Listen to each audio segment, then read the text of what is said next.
ராகு கேதுக்கள் கிரகங்கள் அல்லவென்றாலும் மனித வாழ்வில் பெரும் மாற்றங்களை தரும் மாய கிரகங்களாக உள்ளது.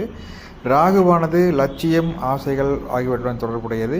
இது ஒன்றை பிரம்மாண்டமாக சிந்திப்பதையும் ஒரு பிரம்மாண்டமான இலக்கினை அடைவதற்கு ஒரு உந்துதலையும் தரக்கூடியது.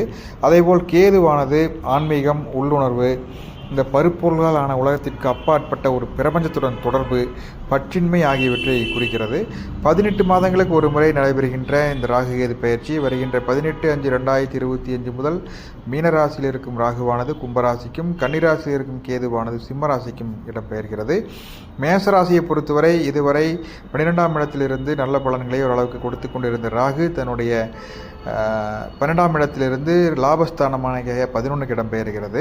அதேபோல் கேதுவானது 6ஆம் இடமான ருணரோக சத்ருஸ்தானத்திலிருந்து குழந்தைகள், பூர்வ வன்னியம் ஆகியவற்றை குறிக்கக்கூடிய 5ஆம் இடத்திற்கு இடம்பெயர்கிறது.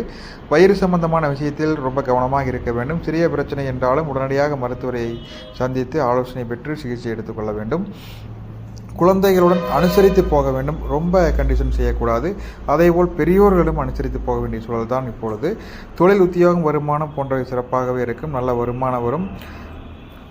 மேற்றுமொழி மனிதர்களால் லாபம் கிடைக்கும். அதேபோல் திருக்கோவில் வழிபாடு என்று பார்த்தோமானால் பிள்ளையார்பட்டி விநாயகரை, கற்பக விநாயகரை தரிசிப்பதும் வணங்குவதும், பத்ரகாளியம்மன் கோயில் அல்லது துர்கியம்மன் கோயில் சென்று வழிபாடு செய்வதும் ராகு கேதுக்களின் தாக்கத்திலிருந்து நம்மை காப்பாற்றுவதற்கு ஒரு சிறிய வழி. கணவன் மனைவியிடையே ஒரு ஆதரவும் இணக்கம் இருந்து கொண்டே இருக்கும். நாம் கொஞ்சம் பொறுமையாக அனுசரித்து போக வேண்டிய சூழல் ஏற்படும். குழந்தை பேருக்காக காத்திருப்பவர்கள், கர்ப்பம் தரிப்பதற்காக காத்திருப்பவர்களுக்கு கொஞ்சம் சிறிது காலதாமதம் ஏற்பட வாய்ப்பு இருக்கிறது. குடும்ப வாழ்க்கையில் சந்தோஷம் இருந்தாலும் காதல் வயப்பட்டவர்கள் தனது துணையுடன் வாக்குவாதம் செய்வதை தவிர்க்க வேண்டும். மற்றபடிக்கு குடும்ப உறவுகள் மிகவும் ஆதரவுடன் இருப்பார்கள். பல வழிகளில் வருமானம் அதிகரிக்கும். ஆடம்பரமாக இருக்க ஆசைப்படுவீர்கள். குழந்தைகளின் தேவைகளை மனதில் கொண்டு அதிக செலவு செய்வதை தவிர்க்கவும். நீண்டகால முதலீட்டுக்கு முன்னுரிமை கொடுங்கள். தொழில் முதலீட்டிற்கு இது ஒரு விரிவாக்கத்திற்கு அருமையான நேரம். பணிபுரிவுகளுக்கு இது ஒரு அபாரமான வளர்ச்சியை கொடுக்கின்ற நேரமாகும். பணிபுரி புரிகின்ற இடத்தில் ப்ரமோஷன்களும் அதிக பொறுப்புகளும் கிடைக்கும்.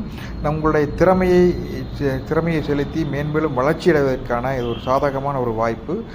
தொடர்ந்து முயற்சி செய்து கடின உழைப்பின் காரணமாக வாழ்க்கையின் ஒரு புதிய உயரத்திற்கு நீங்கள் செல்வீர்கள்.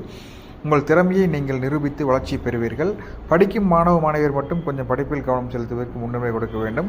வெளிநாட்டில் உயர்கல்வி தொடர இது ஒரு நல்ல நேரம். கேம்பஸ் இன்டர்வியூ மூலம் நிறைய பேர் வேலையை பெறுவார்கள். இது மேசராசிக்கான பொதுவான பலன். 10 முதல் 20% மட்டுமே பொருந்தி வரும். அனைத்து நண்பர்களும் எம்பெருமான் சிவனின் திருவடி நல் பற்றி வாழ்வாங்கு வாழ பிரார்த்தனை செய்து கொள்கிறேன். மகிழ்வுடன் வாழ்க. ஓம் நம சிவாய்.